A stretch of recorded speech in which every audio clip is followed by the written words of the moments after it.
وسارعوا إلى مغفرة من ربكم وجنة عرضها السماوات والأرض وعدت للمتقين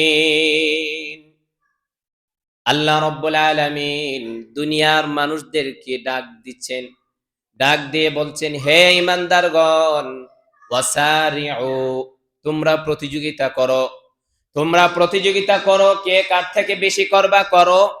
ইলা মাগফিরাতিম মির রাব্বিকুম, তোমাদের প্রভুর পক্ষ থেকে ক্ষমার জন্য, তোমাদের প্রভুর পক্ষ থেকে রহমতের জন্য। কে কে কত বেশি প্রতিযোগিতা করতে পারো, কে কতটুকু রহমত পাইতে পারো, কে কতটুকু আল্লাহর পক্ষ থেকে ক্ষমা পাইতে পারো। ওয়াসারিউ ইলা মাগফিরাতিম মির রাব্বিকুম, আল্লাহ বলছেন তোমরা তোমাদের প্রভুর পক্ষ থেকে, আল্লাহর পক্ষ থেকে ক্ষমার জন্য তোমরা প্রতিযোগিতা করো। ওয়াজান্নাতিন আরদুহাস সামাওয়াতু ওয়াল আরদ, এবং এমন জান্নাতের জন্য প্রতিযোগিতা করো যে জান্নাতের প্রশস্ত হবে ৭ আসমান এবং জমিন। ৭ আসমান এবং জমিনের যে দূরত্ব হবে সেই পরিমাণ একটা জান্নাতের দূরত্ব হবে, তার প্রশস্ত হবে। আল্লাহ সেই জান্নাতের জন্য আমাদেরকে বলছেন তোমরা প্রতিযোগিতা করো। জান্নাতের প্রতিযোগিতা করার জন্য আল্লাহ বলছেন ওয়াইদ্দাত লিল মুত্তাকিন, এই জান্নাতটা প্রস্তুত করা হয়েছে মুত্তাকিদের জন্য। তো সেই জান্নাত তার বিশাল, এটা বড় কত হবে তার কল্পনাও করা যায় না। এই মহাবিশ্বের মধ্যে আমাদের পৃথিবীর গ্রহটা ধূলিকণার সমান না। যদি মহাবিশ্বের মধ্যে এই পৃথিবী গ্রহটাকে খুঁজে পাওয়া যাবে না যদি গণনা করা হয়, হিসাব করা হয়। তো আল্লাহ রব্বুল আলামিন ৭ আসমান কি পরিমাণ তার দূরত্ব হবে এটা আমাদের কল্পনা আসে না।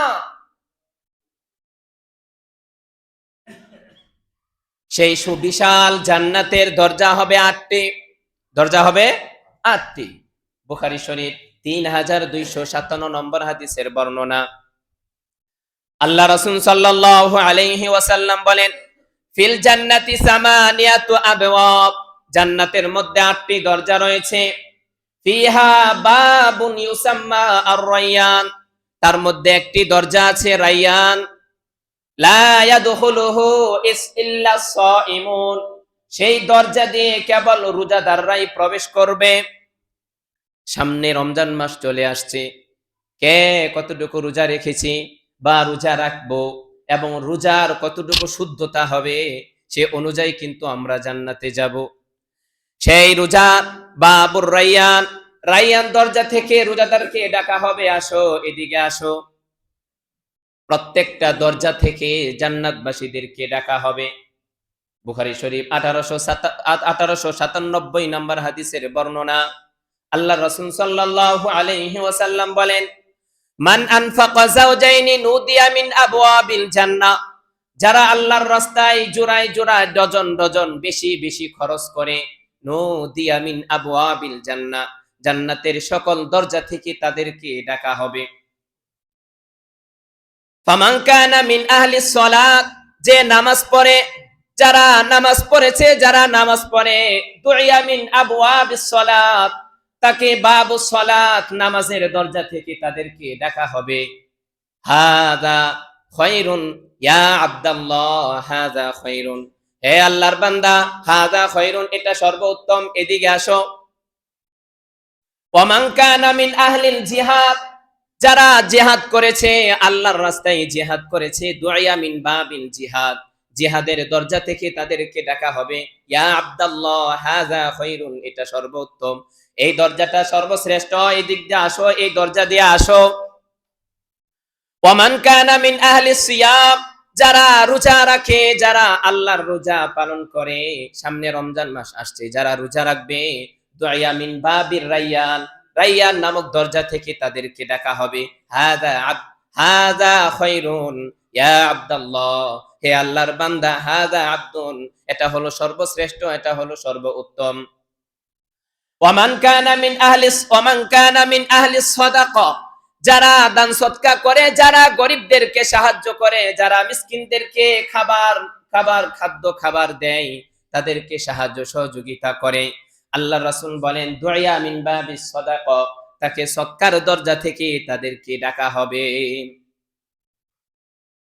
তো প্রত্যেকটা দরজা থেকে তাদেরকে ডাকা হবে, আসো এই দরজা দিয়ে আসো, এই দরজা তোমাদের জন্য সর্বোত্তম সর্বশ্রেষ্ঠ। আবু বকর রাদিয়াল্লাহু তাআলা আনহু আল্লাহ রাসূল সাল্লাল্লাহু আলাইহি ওয়াসাল্লামকে বলেন, তাহলে তো প্রত্যেক দরজা দিয়ে ডাকার প্রয়োজন নাই, তাহলে তো জান্নাতবাসীদেরকে প্রত্যেক দরজা দিয়ে ডাকার প্রয়োজন নাই। আল্লাহ রাসূল বলেন হ্যাঁ।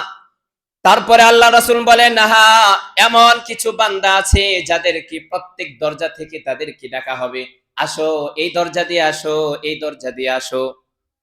আল্লাহ রাসূল সাল্লাল্লাহু আলাইহি ওয়াসাল্লাম বলেন, আবু বকর, আমি আশা করি তাদের মধ্যে তুমি একজন হবা। আবু বকর রাদিয়াল্লাহু তাআলা আনহু তাদের মধ্যে একজন হবে, যে প্রত্যেকটা দরজা থেকে যাদেরকে ডাকা হবে তাদের মধ্যে একজন আবু বকর রাদিয়াল্লাহু তাআলা আনহু হবে। সেই জান্নাতের দরজার মধ্যে কি লেখা আছে?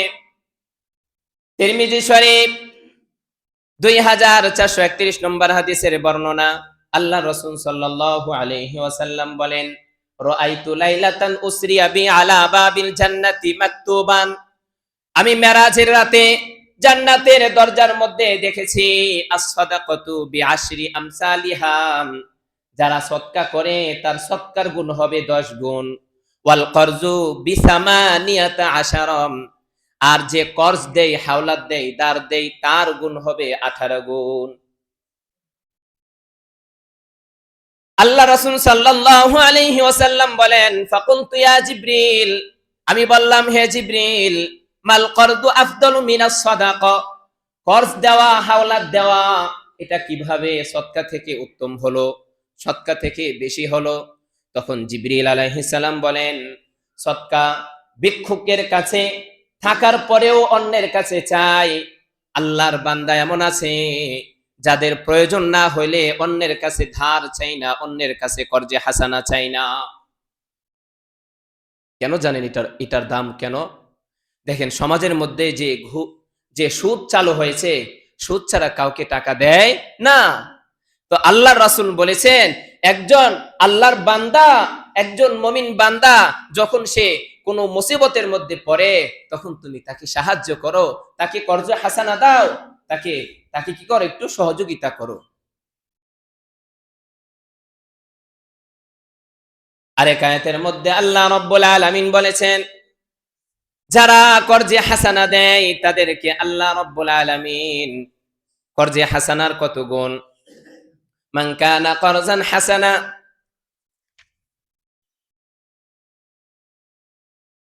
আল্লাহ রাব্বুল আলামিন কর্জে হাসানার বলেন, মান যাল্লাযী ইউকরিদুল্লাহ করদান হাসানা, যারা আল্লাহর সন্তুষ্টির জন্য করজান হাসানা, কর্জে হাসানা দেয়, মানুষকে উপকার করে, মানুষকে সাহায্য দেয়, সুদ গ্রহণ করে না, ফায়ুদাইফাহু লাহু ওয়া লাহু আজরুন কারীম, তার সওয়াব বহু গুণে বাড়িয়ে দিবে, ওয়া লাহুন আজরুন কারীম, এবং তার জন্য রয়েছে সম্মানিত আজরুন কারীম, এক মহা পুরস্কার। যারা মানুষকে সাহায্য করে, যারা মানুষকে সহযোগিতা করে, তাদের জন্য রয়েছে এক মহা পুরস্কার। তো সেই সুবিশাল জান্নাতের দরজার দূরত্ব কেমন হবে? মুসলিম শরীফের 2967 নম্বর হাদিসের বর্ণনা। আল্লাহ রাসূল সাল্লাল্লাহু আলাইহি ওয়াসাল্লাম বলেন, আন্নামা বাইনা মিসরাইনি মিন মাসারি'ইল জান্নাহ মাসিরাতু 40 সানা। আল্লাহ রাসূল সাল্লাল্লাহু আলাইহি ওয়াসাল্লাম বলেন, জান্নাতের দরজার প্রশস্ত হবে 40 বছরের রাস্তার দূরত্ব। 40 বছরের রাস্তার দূরত্ব হবে জান্নাতের প্রশস্ত। তো এই সুবিশাল জান্নাতের অবস্থা কেমন হবে? জান্নাতের মাটি কেমন হবে? জান্নাতের দেয়াল কেমন হবে? জান্নাতের প্রাসাদ কেমন হবে? জান্নাতের কামরা কেমন হবে? আল্লাহ রাসূল সাল্লাল্লাহু আলাইহি ওয়াসাল্লাম বলেন, জান্নাতের মাটি কেমন হবে? মুসলিম শরীফের 2928 নম্বর হাদিসের বর্ণনা, দারমাকাতুন বাইদাউ মিসকুন খালিসুন। জান্নাতের মাটি ময়দার মতো সাদা, ময়দার মতো সাদা সচ্ছল হবে। মিসকুন খালিসুন, মেশকে আম্বর সুগন্ধি মিশ্রিত হবে। জান্নাতের মাটি ময়দার মতো সাদা সচ্ছল হবে। মিসকুন খালিসুন, খাঁটি মেশক আম্বর সুগন্ধি মিশ্রিত হবে জান্নাতের মাটি। জান্নাতের দেওয়ালটা কেমন হবে? তিরমিজি শরীফের 2526 নম্বর হাদিসের বর্ণনা, আল্লাহ রাসূল সাল্লাল্লাহু আলাইহি ওয়াসাল্লামকে সাহাবায়ে কেরাম জিজ্ঞেস করেন, কুলনা আল জান্নাতু মা বিনাউহা। আমরা আল্লাহর রাসূলকে জিজ্ঞেস করলাম জান্নাতের দেয়ালটা কেমন হবে? আল্লাহ রাসূল সাল্লাল্লাহু আলাইহি ওয়াসাল্লাম বললেন, লাবিনাতুন মিন যাহাবিন ওয়া লাবিনাতুন মিন ফিদ্দাতিন। জান্নাতের একটি ইট হবে স্বর্ণের, আরেকটা ইট হবে রূপার। ওয়া মিলাতুহা আল মিসকুল আজফার। এই দুই ইটের মাঝখানে যা দেওয়া হবে তা হবে মেশকে আম্বর মিশ্রিত। ওয়া হাসবাউহা আল লুলু ওয়াল ইয়াকুত। জান্নাতের যে কঙ্কর হবে, দুনিয়ার কঙ্কর পাথরের হয়, মাটির হয়, ইটের হয়, সেখানে জান্নাতের মধ্যে কঙ্কর হবে ওয়াল ইয়াকুত, ইয়াকুত পাথরের, আর লুলু এবং মণিমুক্তার। জান্নাতের দেয়ালটা হবে একটা ইট স্বর্ণের, একটা ইট রূপার, এবং এই দুইটার মাঝখানে যে মাটি দেওয়া হবে, যে গাঁথুনি দেওয়া হবে, তার মধ্যে হবে মেশকে আম্বর মিশ্রিত, এবং কঙ্কর হবে ইয়াকুত পাথর এবং মণিমুক্তা। তো আল্লাহ রব্বুল আলামিন জান্নাতকে নিয়ামত দিয়ে ভরপুর করে দিবেন। তো জান্নাতের দেয়াল কেমন হবে? তো জান্নাতের মধ্যে প্রাসাদটা কেমন হবে? পুরা জান্নাত থাকবে, জান্নাতের মধ্যে স্পেশাল একটা প্রাসাদ থাকবে। আল্লাহ রাসূল সাল্লাল্লাহু আলাইহি ওয়াসাল্লাম বলেন, বুখারী শরীফ 7024 নম্বর হাদিসের বর্ণনা, দাখালতুল জান্নাতা ফাইদা আনা বিকসরিম মিন যাহাবিন। আল্লাহ রাসূল বলেন, আমি জান্নাতে প্রবেশ করলাম, ফাইদা আনা বিকসরিম মিন যাহাবিন, দেখলাম আমি স্বর্ণের একটি প্রাসাদ। ফাকুলতু লিমান হাযা, আমি জিজ্ঞেস করলাম এই প্রাসাদটি কার? ফাকালু লিরাজুলিন মিন কুরাইশিন, তারা বলল এটা হলো কুরাইশের এক ব্যক্তি। আল্লাহ রাসূল হলেন কুরাইশের। পরবর্তীতে বলে ইয়ানি ওমর ইবনুল খাত্তাব রাদিয়াল্লাহু তাআলা আনহু। এই প্রাসাদটা হলো ওমর ইবনুল খাত্তাব রাদিয়াল্লাহু তাআলা আনহু। আল্লাহ রাসূল সাল্লাল্লাহু আলাইহি ওয়াসাল্লাম এরপরে বলেন, হে ওমর, তোমার এই প্রাসাদের মধ্যে তোমার আত্মমর্যাদা আমাকে বাধা দিয়েছে প্রবেশ করতে, তা না হলে আমি তোমার প্রাসাদে প্রবেশ করতাম। ওমর রাদিয়াল্লাহু তাআলা আনহু বলেন, ওয়া আলাইকা আগারু ইয়া রাসূলুল্লাহ, আমি কি আপনার সাথেও আত্মমর্যাদা প্রকাশ করব? ওমর রাদিয়াল্লাহু তাআলা আল্লাহ রাসূলের সাথে কি করবেন? তো তারপরও ওমর রাদিয়াল্লাহু তাআলা আনহু বললেন, আল্লাহ রাসূল তার মর্যাদা, আত্মমর্যাদা, এ কারণে জান্নাতের মধ্যে প্রবেশ করেন না। তো জান্নাতের প্রাসাদটা কেমন হবে? তো জান্নাতের মধ্যে স্পেশাল ভাবে কামরা দেওয়া হবে। কি দেওয়া হবে? কামরা।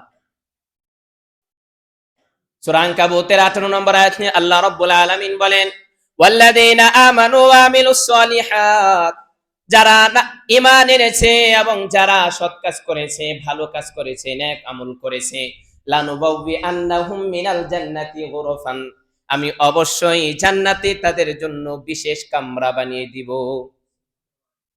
তাজরি মিন তাহতিহাল আনহার, যার তলদেশ দিয়ে নহর সমূহ প্রবাহিত হবে।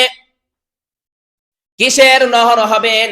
সূরা মুহাম্মাদের 15 নম্বর আয়াতে আল্লাহ রাব্বুল আলামিন বলেন, মাসালুল জান্নাতিল্লাতী ওয়াইদাল মুত্তাকুন, মুত্তাকিদেরকে যে ওয়াদা দেওয়া হয়েছে তার দৃষ্টান্ত হলো, ফিহা আনহারুম মিন মাইন গায়রি আসিন, তাদেরকে এমন নহর দেওয়া হবে, পানির নহর, যে নহরের পানির, যে নদীর পানির কখনো নষ্ট হবে না।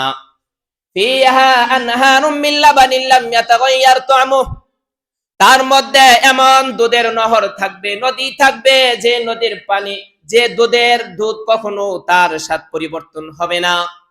ওয়া আনহারুম মিন খামরিল লাযযাতিল লিশশারিবিন, এবং তার মধ্যে থাকবে শরাব মদের নদী। লাযযাতিল লিশশারিবিন, যা পানকারীদের জন্য হবে অত্যন্ত সুস্বাদু। ওয়া আনহারুম মিন আসালিন মুসাফফা, এবং জান্নাতবাসীদের জন্য থাকবে মধুর নহর, পানির নহর, দুধের নহর, শরাবের নহর এবং মধুর নহর জান্নাতবাসীদের জন্য দিবে। তো সেই কামরাটা কেমন হবে? তিরমিজি শরীফ 1984 নম্বর হাদিসের বর্ণনা। আল্লাহ রাসূল সাল্লাল্লাহু আলাইহি ওয়াসাল্লাম বলেন, ইন্না ফিল জান্নাতি গুরাফান, জান্নাতের মধ্যে একটি বিশেষ কামরা থাকবে, তুরা যুহুরাহা মিন বুতুনিহা, যে কামরার দৃশ্য বাহির থেকে ভিতরের অবস্থাটা দেখা যাবে, ওয়াজুহুরাহা মিন বুতুনিহা, এবং ভিতর থেকে বাহিরের অংশগুলো দেখা যাবে। তো কামরাটা এত সচ্ছল হবে, বিশেষ কামরা হবে, যে কামরা থেকে সে বাহিরের অংশ দেখা যাবে, আবার বাহির থেকেও ভিতরের অংশটা দেখা যাবে। তো আল্লাহ রাব্বুল আলামিন এই বিশাল নিয়ামতপূর্ণ জান্নাতের জন্য আমল করার তৌফিক দান করেন, আমিন। তো এই জান্নাতের কামরার মধ্যে বিশেষ বিশেষ খাট দেওয়া হবে। কি দেওয়া হবে? সিংহাসন দেওয়া হবে। সূরা তূরের 20 নম্বর আয়াতে আল্লাহ বলেন, মুত্তাকিইনা আলা সুরুরিন মাসফুফা, জান্নাতবাসীরা সারি সারিবদ্ধ সিংহাসনের মধ্যে তারা হেলান দিয়ে বসে থাকবে। সেই খাটগুলো কেমন হবে? ফিহা সুরুরুম মারফুআ, সূরা গাশিয়ার মধ্যে রয়েছে ফিহা সুরুরুম মারফুআ। সেই খাটগুলো হবে খুব উঁচু উঁচু সিংহাসনের মধ্যে, রাজকীয় আসনের মতো। সেই আসনগুলোর মধ্যে কি থাকবে? রেশমের কাপড় থাকবে। মুত্তাকিইনা আলা ফুরুশিম বাতাইনুহা মিন ইস্তাবরাক, সেই আসনগুলোর মধ্যে রেশমি কাপড়ের দ্বারা তাদের মধ্যে আবৃত করা থাকবে। এত নিয়ামত আল্লাহ আমাদেরকে দিবেন জান্নাতের মধ্যে, তো জান্নাতের কাজ করতে হবে না? অবশ্যই করতে হবে। তো শুধু কামরা দিবে না আমাদেরকে, শুধু খাট দিবে না, আমাদের জন্য থাকবে বিশেষ বিশেষ বালিশ। ওয়ানামারিকু মাসফুফা, সারি সারি বালিশ থাকবে, সারি সারি বালিশ থাকবে। কোনটা তুমি ব্যবহার করবা, কোনটা তুমি মাথায় দিবা, তোমার যেটা মনে চাই সেটা তুমি ব্যবহার করো।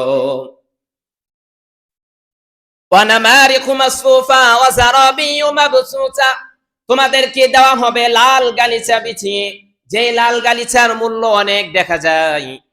দুনিয়ার মধ্যে বড় বড় সম্মানিত ব্যক্তিরা, যারা ক্ষমতাসীন ব্যক্তি, তাদেরকে লাল গালিচা দিয়ে স্বাগতম জানানো হয়। তাহলে জান্নাতে জান্নাতবাসীদের জন্য লাল গালিচা বিছিয়ে দেওয়া হবে। এই সুবিশাল নিয়ামতপূর্ণ জান্নাতের জন্য আমাদের কাজ করতে হবে না? তো এই জান্নাতের মধ্যে সর্বপ্রথম কে প্রবেশ করবে? মুসলিম শরীফ 197 নম্বর হাদিসের বর্ণনা। আল্লাহ রাসূল সাল্লাল্লাহু আলাইহি ওয়াসাল্লাম বলেন, আতিল জান্নাতা ইয়াউমাল কিয়ামা, আমি কিয়ামতের দিন জান্নাতের কাছে আসব। ফাস্তাফতিহুল খাজিনা, আমি জান্নাতের দরজার রক্ষী যে আছে তার কাছে চাইবো জান্নাতের দরজা খোলার জন্য। ফায়াকুলু মান আনতা, তখন সে আমাকে বলবে মান আনতা, আপনি কে? ফায়াকুলু মুহাম্মদ, আমি বলবো আমি মুহাম্মদ। ফায়াকুল, তারপরে সে বলবেন ফায়াকুলু, তারপরে বলবে উমিরতু লি আহাদিন, আমাকে আদেশ করা হয়েছে লা আফতাহু ক্বাবলা, আপনার পূর্বে যেন আর কারোর জন্য আমি দরজা না খুলি। তো আল্লাহ রাসূল সর্বপ্রথম জান্নাতে প্রবেশ করবেন, জান্নাতের দরজা খুলবেন, এরপরে আস্তে আস্তে সমস্ত মানুষ যাবে। তো এরপরে কারা যাবে? মুসলিম শরীফ 855 নম্বর হাদিসের বর্ণনা। আল্লাহ রাসূল সাল্লাল্লাহু আলাইহি ওয়াসাল্লাম বলেন, নাহনুল আখিরুন, আল্লাহ রাসূল বলেন আমরা মানে আমার উম্মত, আল্লাহ রাসূল বলেন উম্মত সহ আমরা হলাম সর্বশেষ, আমরা সর্বশেষ এই পৃথিবীর মধ্যে এসেছি। নাহনুল আখিরুন আল আউয়ালুনা ইয়াউমাল কিয়ামা, কিয়ামতের দিন আমরা সর্বপ্রথম থাকব, সর্বাগ্যে থাকব। ওয়া নাহনু আউওয়ালা মান ইয়াদখুলুল জান্নাহ, যারা জান্নাতে প্রবেশ করবে তাদের মধ্যে সর্বপ্রথম হব আমরা, সর্বপ্রথম আমরা হব। এই সুবিশাল জান্নাতের নিয়ামত, এটা গণনা করে কল্পনা করে শেষ করা যাবে না। আমাদেরকে আরো নিয়ামত দিবেন, নিয়ামতের কোনো হিসাব করা যাবে না। পুরুষদেরকে পরানো হবে, তাদেরকে ইউহাল্লাউনা ফিহা মিন আসাবির, তাদেরকে বালা পরিধান করা হবে, তাদেরকে ওয়ালবাসুনা মিন ফিদ্দাতিন, তাদেরকে সবুজ পোশাক পরা হবে, সবুজ পোশাক পরানো হবে, যে পোশাকটা হবে পাতলা মিহি রেশমি কাপড়ের, আবার মোটা কাপড়েরও থাকবে। তো এই সুবিশাল জান্নাতের মধ্যে নিয়ামত আর নিয়ামত, আর শুধু নাজ নিয়ামত থাকবে। সেই নিয়ামতের জন্য, নিয়ামতের জান্নাতে আমরা যাইতে রাজি আছি তো ইনশাআল্লাহ? তার জন্য আমাদের কাজ করতে হবে না? তা সর্বপ্রথম আমাদের কি করতে হবে? নামাজ পড়তে হবে। আউয়ালু মা ইউহাসাবু বিহিল আবদু ইয়াউমাল কিয়ামা, জান্নাতের মধ্যে কিয়ামতের ময়দানে সর্বপ্রথম হিসাব করা হবে কিসের? কিসের? নামাজে। তো নামাজ পড়তে হবে না? নামাজ না পড়লে কি জান্নাতে যাওয়া যাবে না? যদি নামাজ না পড়েন, আপনাকে বাবুস সালাহ, জান্নাতের দরজা থেকে আপনাকে ডাকা হবে না। এবং জাহান্নামে যারা যাবে তারা বলবে আমরা তো নামাজ পড়ি না, এজন্য জাহান্নামে আসছি। তাহলে ভাই একটু চিন্তা করেন, একটু চিন্তা করেন যে দৈনিক 5 বার আল্লাহ আমাদেরকে স্মরণ করে দিয়ে আসো আসো নামাজে, আসো নামাজে আসো, তারপরও আমরা আসি না। পরকালে কি আমরা আল্লাহর সামনে দাঁড়াতে পারবো? এর জবাব দিতে আমরা পারবো? পারবো না। আল্লাহ রাব্বুল আলামিন আমাদেরকে যে সংক্ষিপ্ত আলোচনা করলাম এর উপর আমল করার তৌফিক দান করেন, আমিন। ওয়া আখিরু দাওয়ানা আলহামদুলিল্লাহি রাব্বিল আলামিন। যারা নামাজ পড়েন নাই, নামাজ পড়ে নিন।